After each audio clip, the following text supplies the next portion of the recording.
नमस्कार। मैं डॉक्टर रमानिवास शर्मा रमन अपने YouTube चैनल पर साइंस और टेक्नोलॉजी का कॉम्पिटिटिव सेशन लेकर के बच्चों आपके सामने।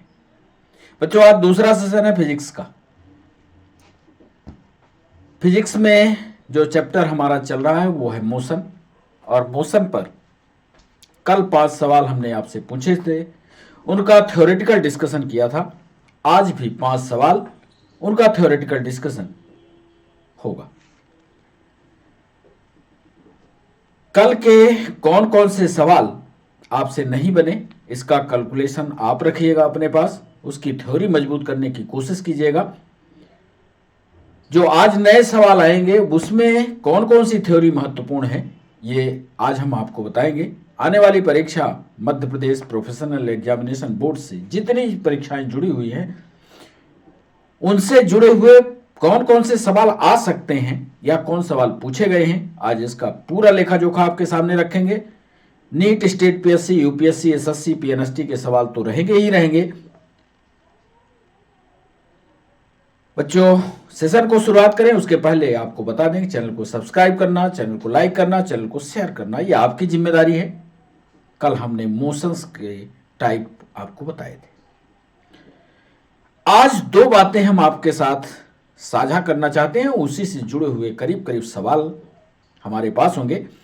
आपके फ्रंट पेज पर दिख रहा होगा वेलोसिटी। इसको हम वेलोसिटी को वेग कहते हैं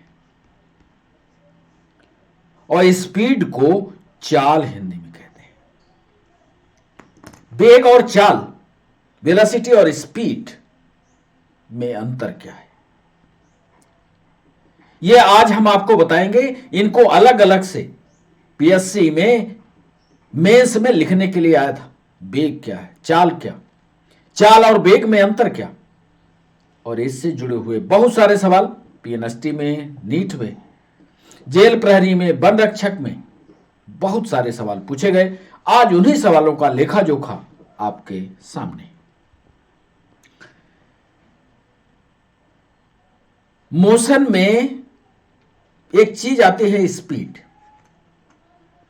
स्पीड को यह सामान्य रूप से हम इसको समझने की कोशिश करें तो कोई व्यक्ति यदि चल रहा है,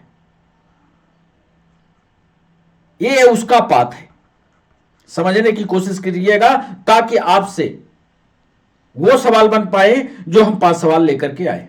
इस पाथ पर चलना चाह रहा है, जब ये चले यहां से और इस दूरी पर पहुंचे, ध्यान से सुनिएगा, यहां से चले इस दूरी पर पहुंचे तो इसके बीच में जो दूरी कवर की गई, मान लीजिए यहां से चल करके बंदा यहां तक पहुंचा और उसने दूरी तय की 1 मीटर की। जब वो 1 मीटर चला तो यहां से यहां तक जाने में कुछ समय भी लगा होगा। यदि समय और चली गई दूरी का अनुपात देख लिया जाए तो ये आप समझ लो कि स्पीड आपके समझ में आ गई।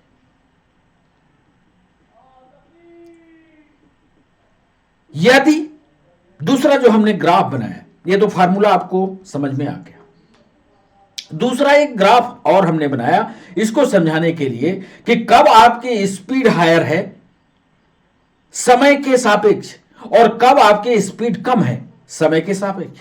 जरा लाल वाली पोजीशन को देखिए, डिस्टेंस जो दूरी तय कर रहा है और समय के बीच में जब हम ग्राफ खींचते हैं तो जो सबसे बिल्कुल सीधी लाइन बीचों बीच निकलती है, ध्यान से देख लीजिए, ये वाली लाइन लाल वाली, ये लाल वाली लाइन हायर स्पीड को दर्शाती है। सेंटर से थोड़ा सा ऊपर, ध्यान से चित्र को देखिएगा, सेंटर से थोड़ा सा ऊपर बिल्कुल स्ट्रेट लाइन में ऊपर की तरफ बढ़ते हुए ये हायर स्पीड को बताती है।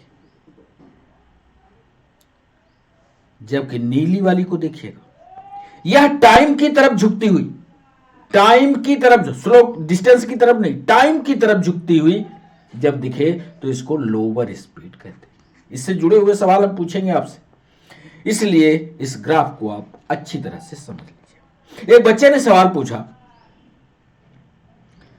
कल जब हम सेशन को कर रहे थे, उसी बीच में किसी ने सवाल पूछा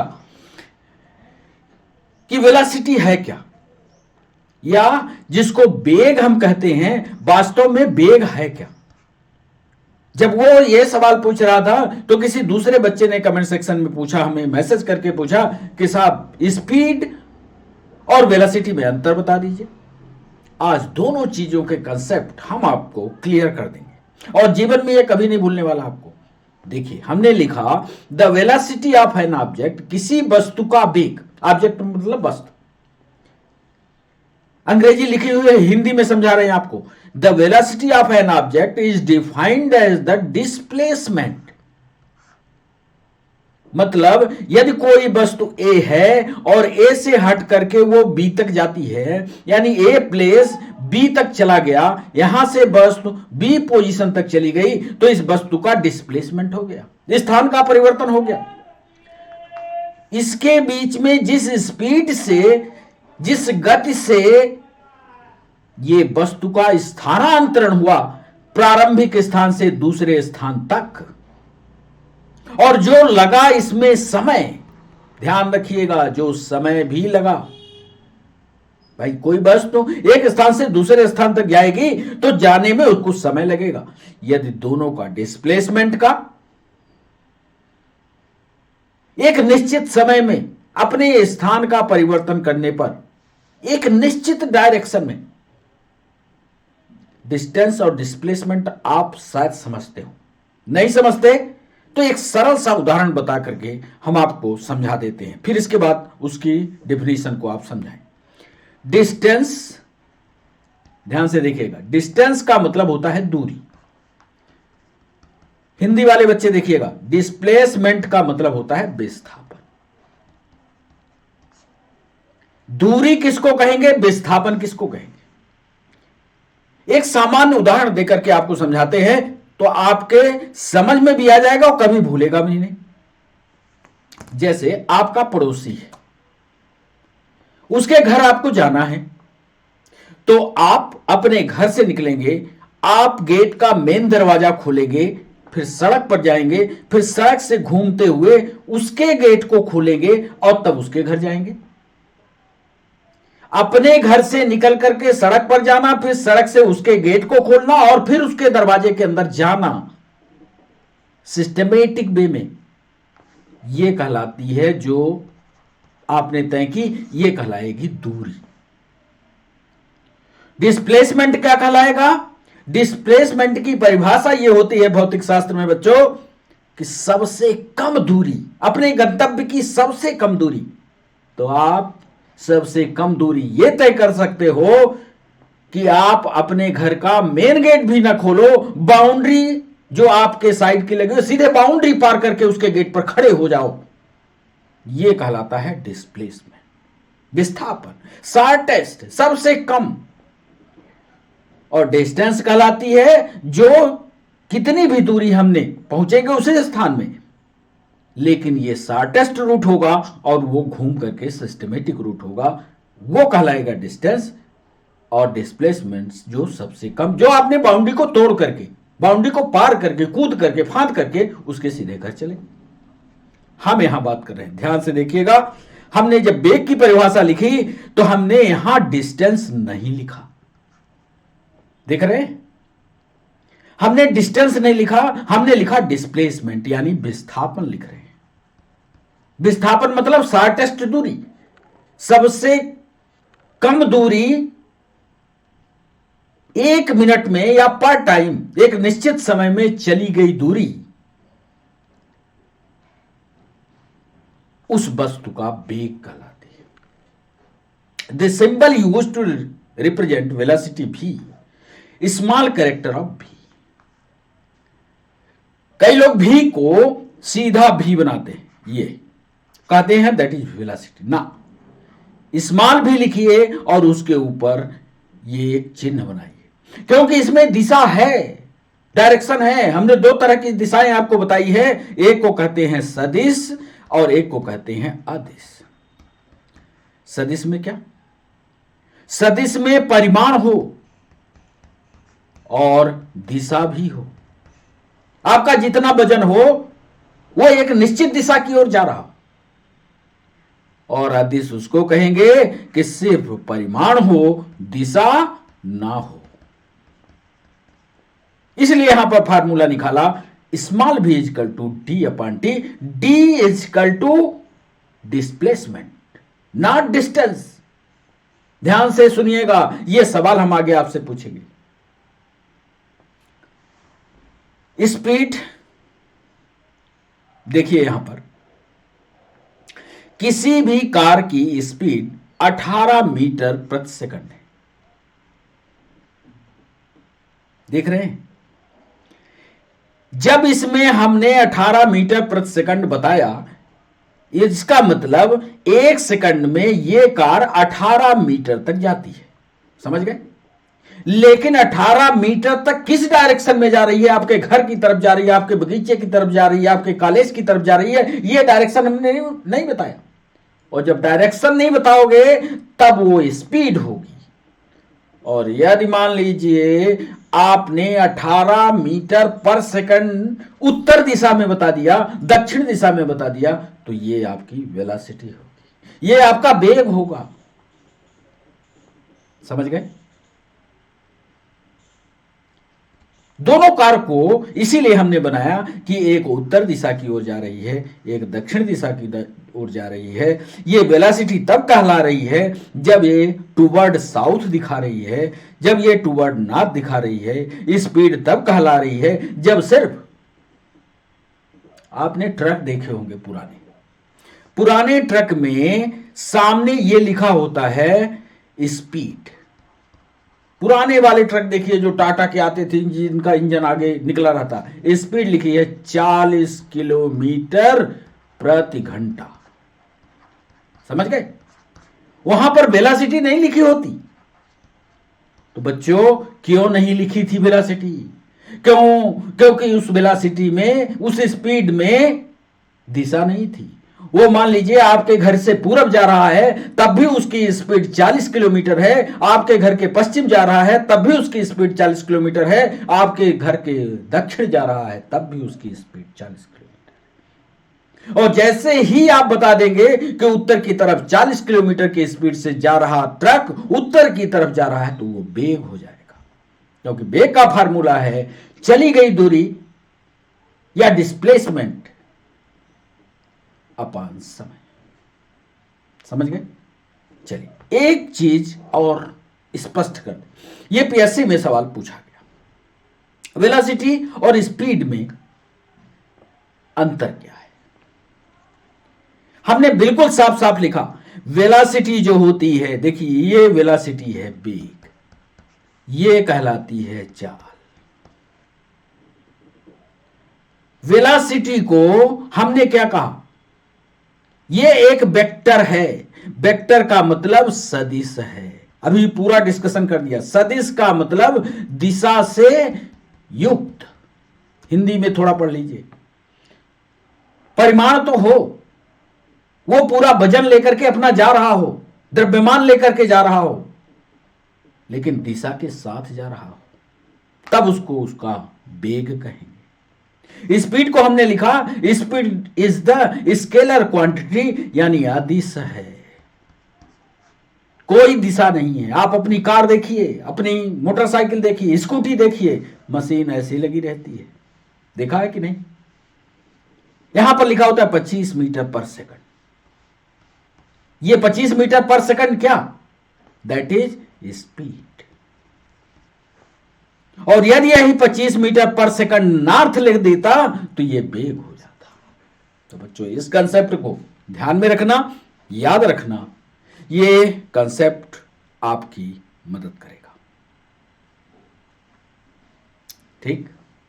चलिए अब हम उन महत्वपूर्ण सवालों की ओर ले चलते हैं जो आज 5 सवाल हैं, उनका डिस्कशन करना है। पहला सवाल आपके स्क्रीन पर ये रहा। मोशन को थ्योरेटिकली, आपके पास जो भी बुक है पूरी मोशन को एक बार पढ़ लीजिए। जहां भी थ्योरी में आपको दिक्कत लगे आप कमेंट सेक्शन में हमको बताइए, उसका वीडियो हम बना करके आपको दिखाएंगे। यदि पहला सवाल, यदि किसी पिंड की या वस्तु की, पिंड की काइनेटिक एनर्जी, काइनेटिक एनर्जी यानी गतिज ऊर्जा, हिंदी वाले बच्चों गतिज ऊर्जा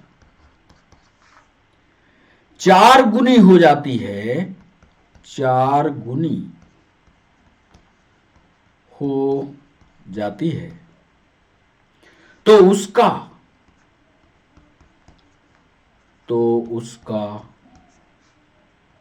मोमेंटम क्या होगा? मोमेंटम यानी संवेग।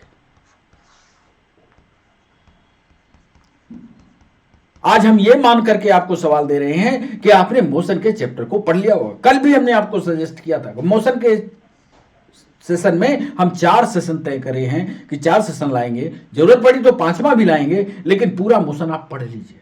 यदि किसी पिंड की काइनेटिक एनर्जी 4 गुनी हो जाती है तो उसका मोमेंटम यानी संवेग क्या होगा? ए ऑप्शन दे रहे हैं अपने प्रारंभिक मान का, अपने प्रारंभिक मान का 3 गुना। बी ऑप्शन दे रहे हैं अपने प्रारंभिक मान का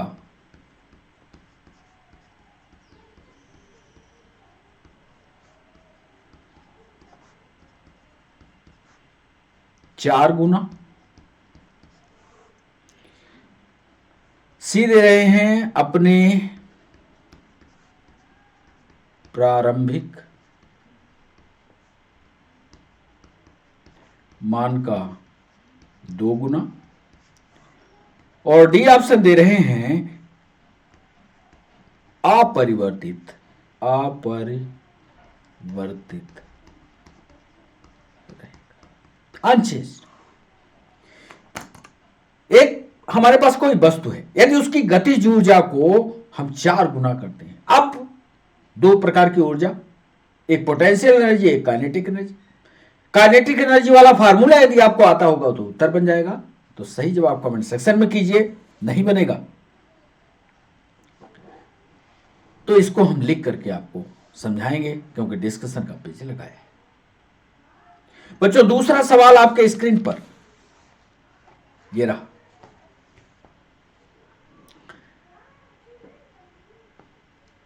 घड़ी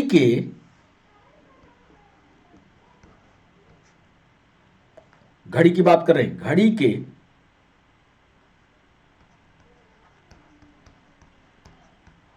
सेकंड की सुई का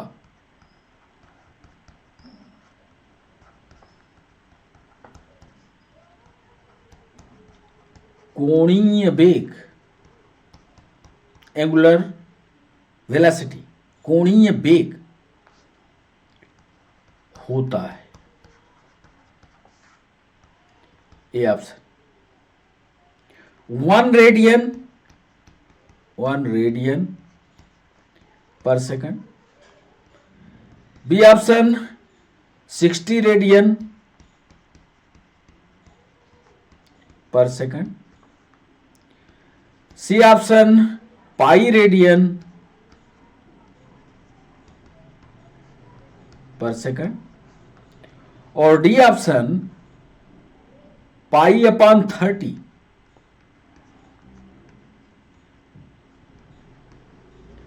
रेडियन पर सेकंड।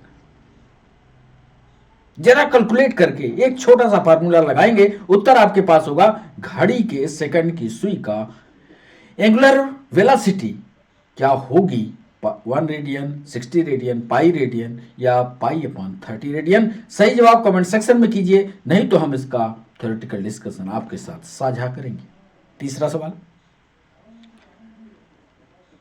वेग का सूत्र, वेग यहां पर वेलोसिटी है,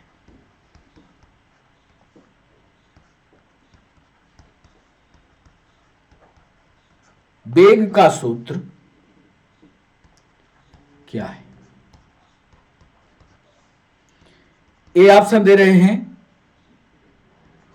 दूरी बटे समय। बी ऑप्शन दे रहे हैं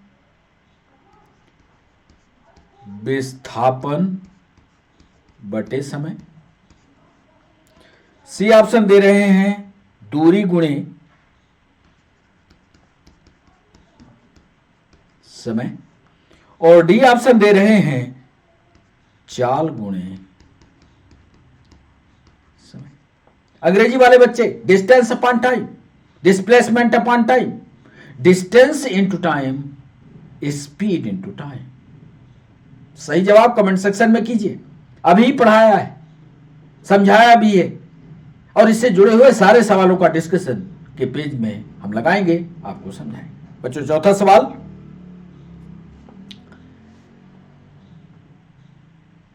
वेग से जुड़ा हुआ है। अब वेग का फार्मूला आपने पढ़ा होगा, नहीं पढ़ा होगा तो कमेंट सेक्शन में बताइएगा हमको। चौथे सवाल को देखिए कि 10 सेंटीमीटर मोटाई के 10 सेंटीमीटर मोटाई के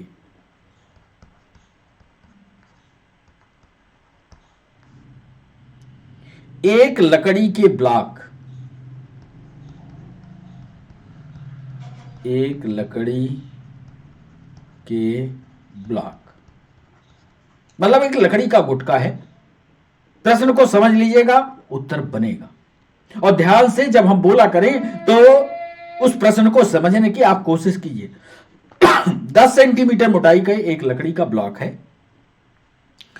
ब्लॉक से गुजरते समय, ब्लॉक से गुजरते समय गोली का वेग,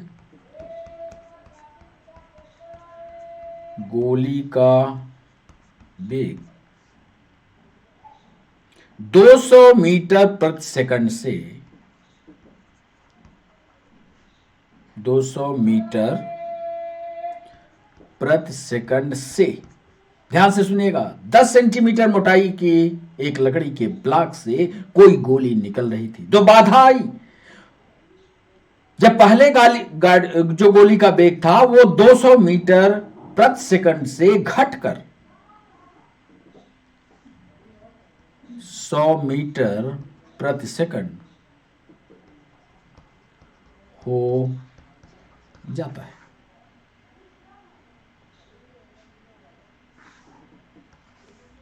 सवाल देखिएगा, यदि मंदन नियत है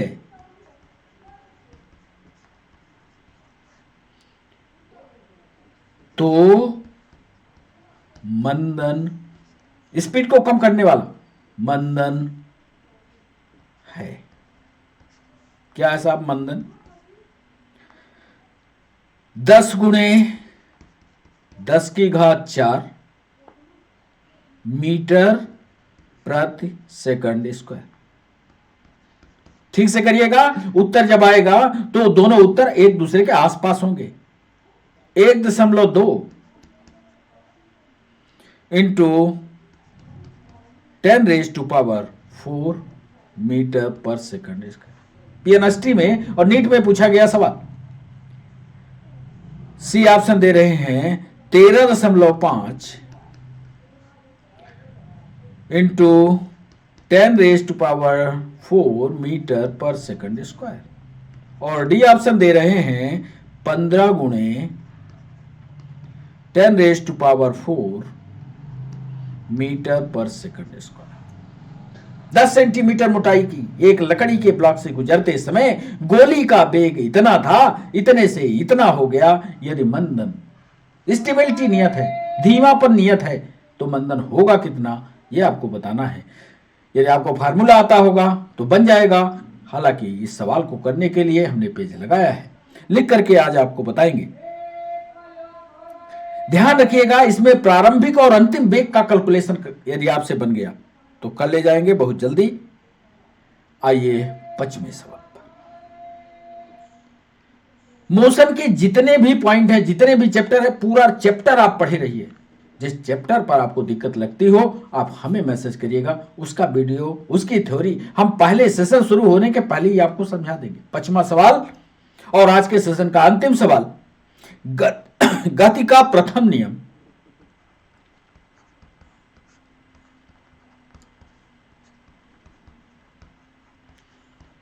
गति का प्रथम नियम परिभाषित करता है।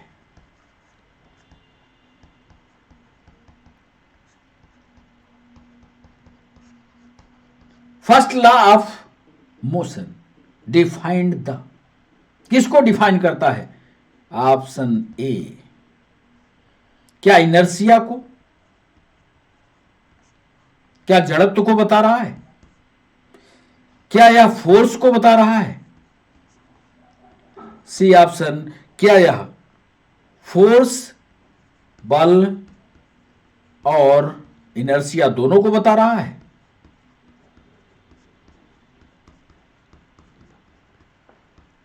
और डी ऑप्शन है, ना तो जड़त्व, ना तो जड़त्व और ना ही बल को बता रहा। गति का प्रथम नियम किसको परिभाषित करता है? क्या इनर्शिया को, क्या फोर्स को? क्या फोर्स और इनर्शिया दोनों को, ना तो जड़त्व ना ही बल को? इसका सही जवाब कमेंट सेक्शन में कीजिएगा। नहीं बनेगा तो इसका थ्योरेटिकल डिस्कशन करके हम आपको समझाएंगे। और चूंकि 5 सवालों का ही हमारा ये सेशन होता है, तो आप सीधे चलते हैं उत्तर की ओर। आप कैलकुलेट कीजिएगा कि आपसे कितने सवाल बने। तो आइए पहले सवाल पर। पहला सवाल हमने पूछा, यदि किसी पिंड की काइनेटिक एनर्जी 4 गुनी हो जाती है तो उसका मोमेंटम क्या होगा? ये सीधे हम एनसीईआरटी की बुक से उठाए लाइन और आपसे पूछ लिया। इसका सही जवाब होगा अपने प्रारंभिक मान का ये 2 गुना हो जाएगा, क्योंकि वो उसका आधा होगा। फार्मूला याद है आपको?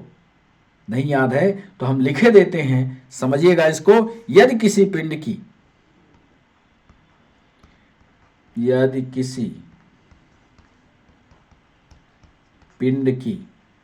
की मतलब यहां वस्तु से है, गतिज ऊर्जा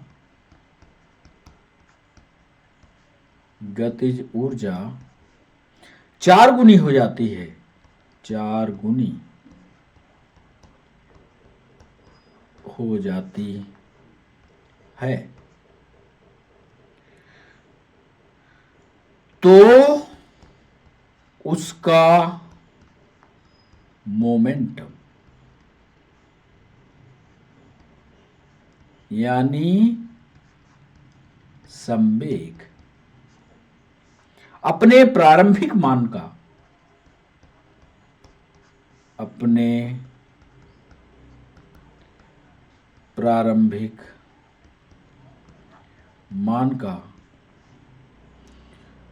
2 गुना। जरा आप भी ट्राई करिए, आप भी फार्मूला लाइए, कमेंट सेक्शन में बताइए कि कैसे हमने इसको 2 गुना किया। चलिए इसको तब तक आप बताइएगा हमें, हम दूसरा सवाल कर लेते हैं। घड़ी के सेकंड की सुई का कोणीय वेग, एंगुलर वेलोसिटी क्या होगी? 1 रेडियन, 60 रेडियन, पाई रेडियन, पाई बटे 30 रेडियन। ये दूसरा सवाल क्या आपने किया? इसका सही जवाब बताइए। क्या आपने किया? नहीं तो हम तो बताएंगे ही। दूसरे सवाल का सही जवाब होगा 1 radian per second. Sorry, 1 radian नहीं होगा। इसका पहले निकाल लेते हैं, फिर हम आपको बताते हैं दूसरे सवाल का। पहले पूरी थ्योरी लिख दें ताकि आपको समझ में आए। वृत्तीय गति करने वाला कण, वृत्तीय गति करने वाला कण यूनिट समय में एकांक समय में वृत्तीय मार्ग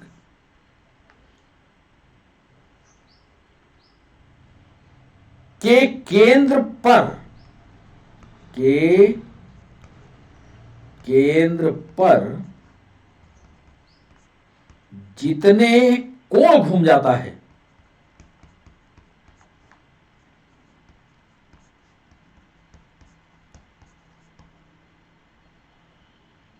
उसे उस कण का, उस कण का कोणीय वेग यानी एंगुलर वेलोसिटी, ये तो परिभाषा पढ़ी है। ये पहले पॉइंट में हमने इसकी परिभाषा ली थी। यानी मान लीजिए ये कोई वृत्ताकार पथ है, समझने की कोशिश कीजिए, ये कोई वृत्ताकार पथ है, ये इसका केंद्र बिंदु। अब यहां पर ये कण है, ये कण x है।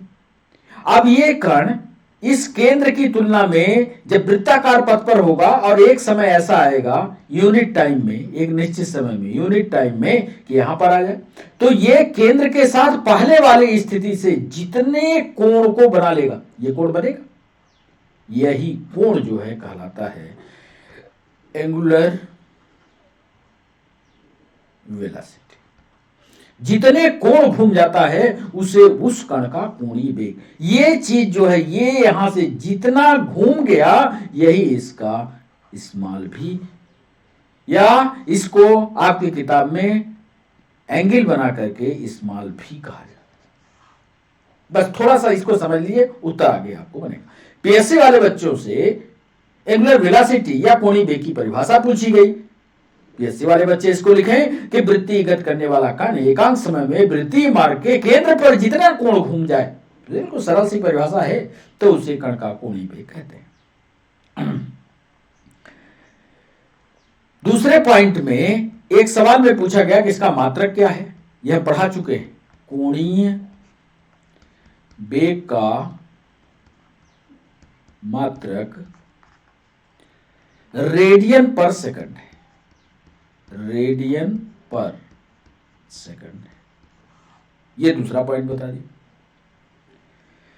तीसरा इसका प्रैक्टिकल जो सवाल पूछ रहा है, घड़ी एक वृत्ताकार है ना, गोलाकार, वृत्ताकार या वृत्त के समान, वृत्त के समान है। घड़ी की पूरी सुई, घड़ी की पूरी सुई एक पूरा चक्कर करने में, एक पूरा चक्कर करने में 2 पाई रेडियन, 2 पाई रेडियन घूम जाती है।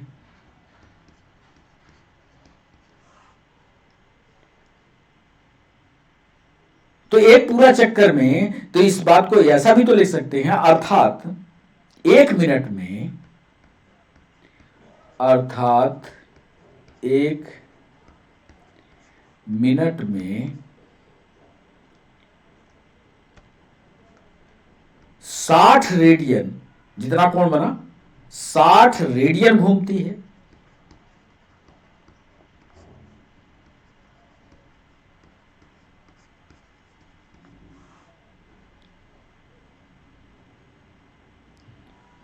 यानी इसका मान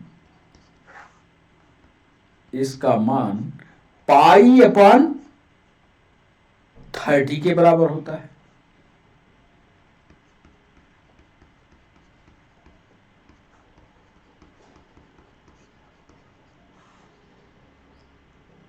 अतः कोणीय वेग, अतः कोणीय वेग यानी W बराबर 2 पाई अपॉन T।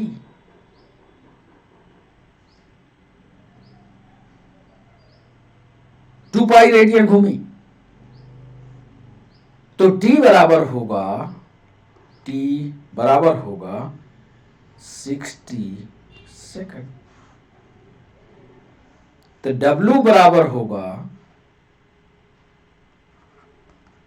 2 पाई यानी अपॉन 60 सेकंड बराबर पाई अपॉन 30 रेडियन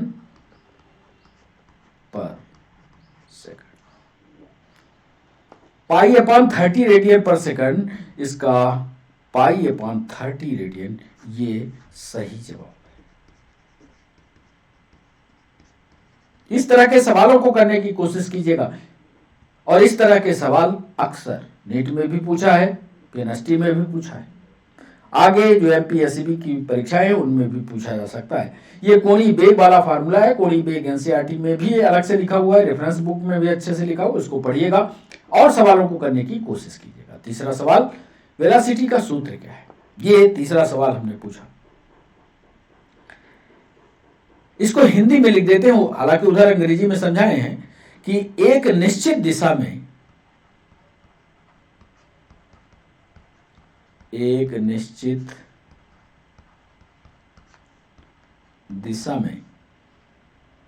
गतिमान वस्तु के विस्थापन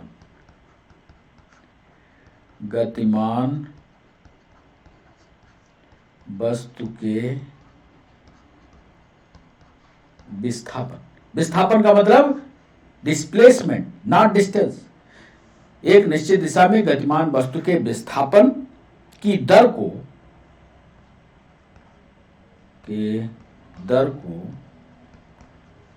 वेग कहते हैं।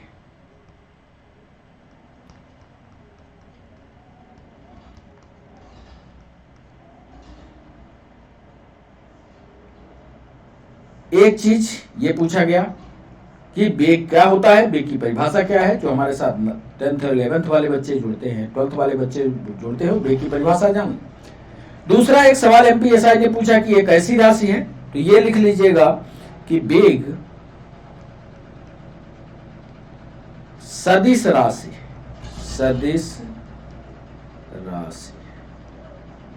यानी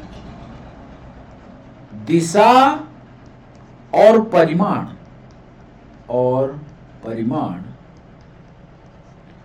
दोनों होते हैं।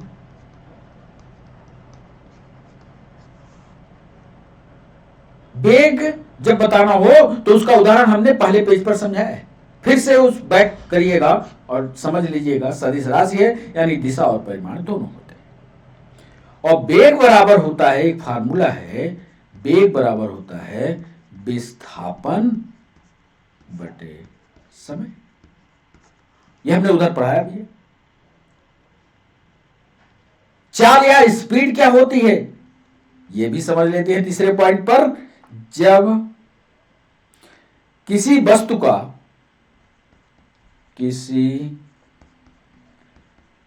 का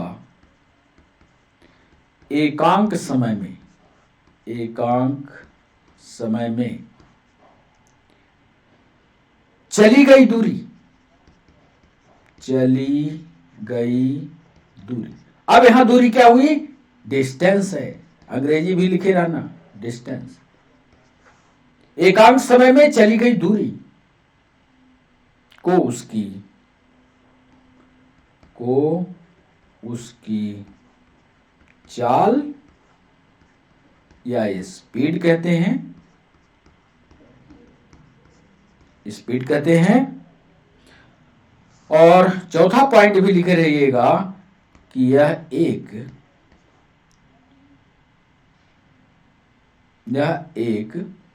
अदिश राशि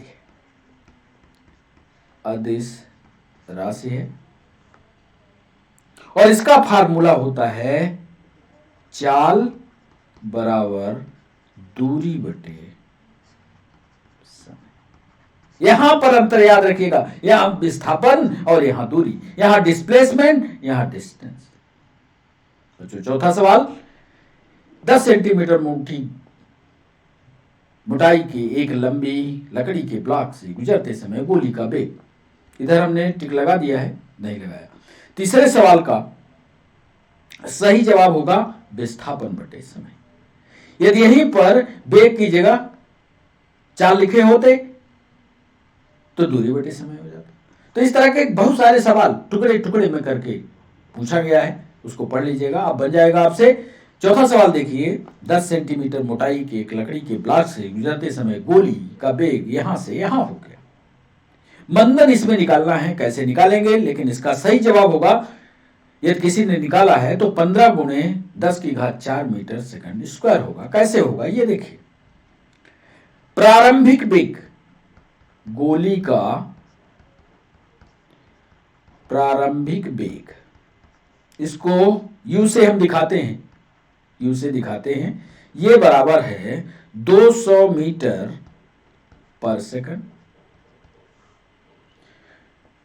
गोली का जब उस ब्लॉक से टकराई तो गोली का अंतिम वेग, इसको v से दिखाते हैं, ये बराबर है 100 मीटर पर सेकंड। ठीक, दूरी कितनी है? डिस्टेंस, दूरी पर आइए। दूरी बराबर 10 सेंटीमीटर मोटाई है, वही तो इसकी दूरी है, डिस्टेंस वही है। दूरी को हम यस से दिखाते हैं तो यस बराबर हो जाएगा 10 सेंटीमीटर। 10 सेंटीमीटर, तो इसको भी मीटर में बदल लेते हैं तो ये हो जाएगा 0.1 मीटर। अब हम चलते हैं एक फार्मूला, इसलिए ये फार्मूला आपने पढ़ा होगा। v स्क्वायर बराबर होगा u स्क्वायर माइनस 2as। ये पढ़ा है फार्मूला कि नहीं पढ़ा?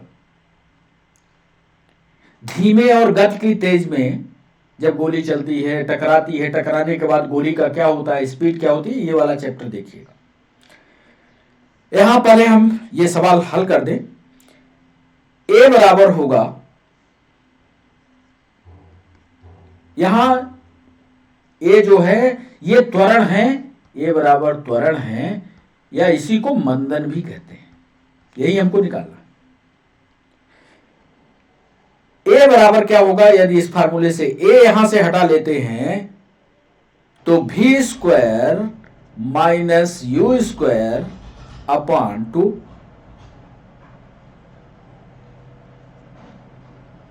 यस होगा। फिर मंदन को निकालते हैं तो इसकी वैल्यू रख देते हैं, तो वैल्यू रखेंगे तो 100 का स्क्वायर माइनस 200 का स्क्वायर अपॉन 2 गुणे 0.1 मीटर।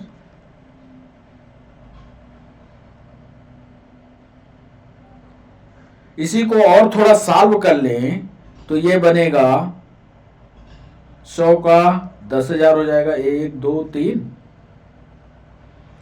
और ये माइनस 40 1 2 3 अपॉन 0.2। तो a बराबर हो जाएगा, इसको कैलकुलेट करेंगे तो a बराबर आएगा 30,000, 30 1 2 3 अपॉन 0.2।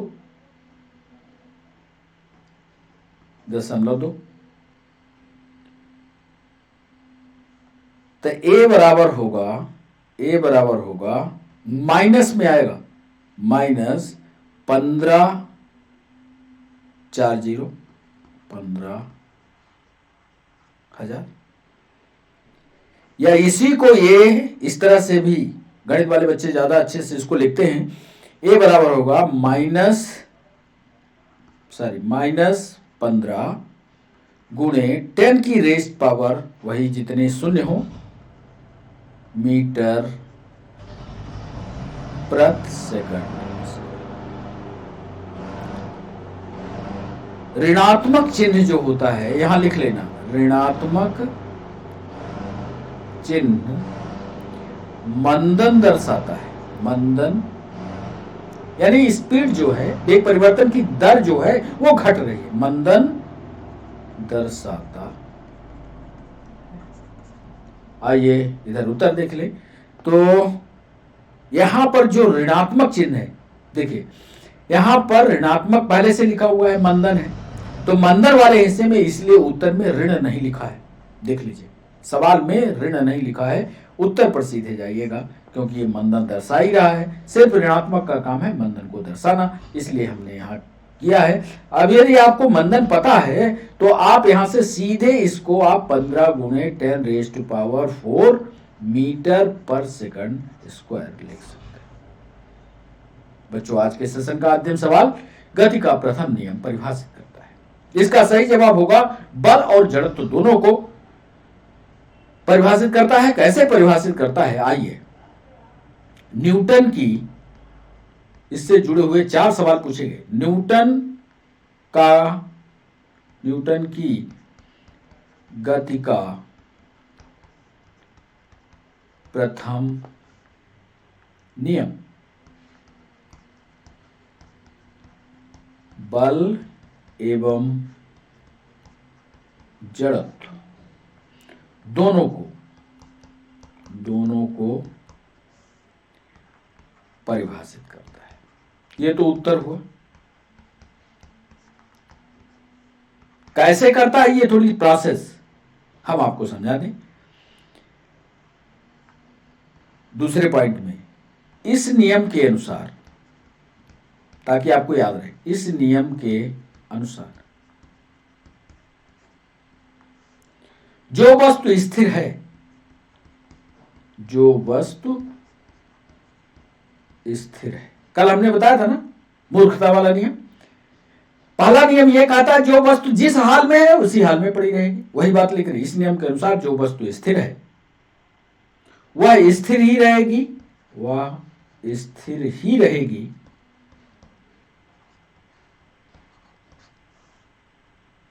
और जो वस्तु गतिशील है, और जो वस्तु गतिशील है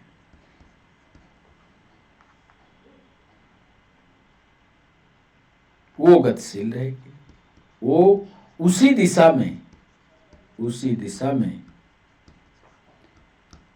गतिशील रहेगी,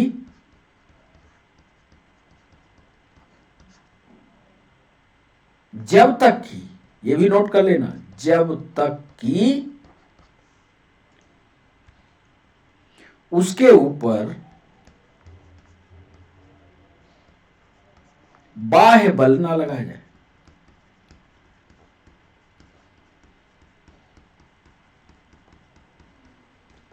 यह प्रथम नियम है। प्रथम नियम कोई आपसे पूछे तो आप यह बताना जो वस्तु जिस हालत में है उसी हाल में रहेगी, जो बैठी है वो बैठी है, जो चल पड़ी वो चल रही है, तब तक चलती रहेगी जब तक कि उसको सामने से रोका ना जाए। मान लो एक आदमी सड़क पर चल रहा है और न्यूटन की गति में प्रथम नियम के अनुसार वो गतिमान है।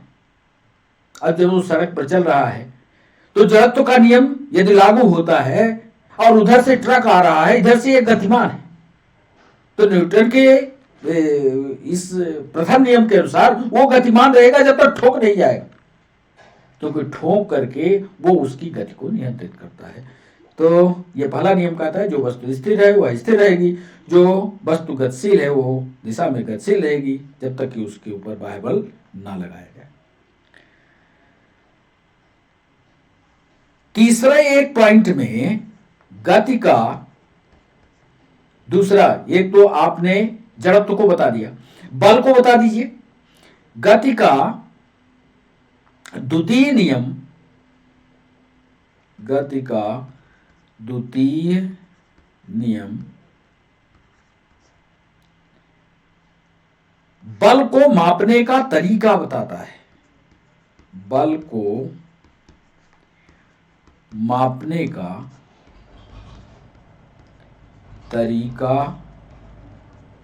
बताता है। कैसे मेजरमेंट करते हैं उस फोर्स को, यह बताता है। और तीसरा गति का नियम, तीनों पढ़ लो। गति का थर्ड नियम, गति का थर्ड नियम, प्रत्येक क्रिया के बराबर, प्रत्येक क्रिया के बराबर और विपरीत, विपरीत प्रतिक्रिया होती है।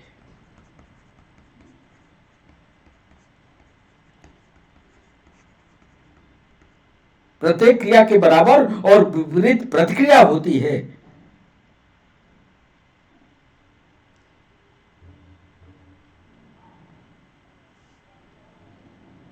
और जो महत्वपूर्ण बात है जो यूपीएससी ने पूछा, वो डबल इन्वर्टेड कामा में लिख रहे हैं, यह नियम बतलाता है,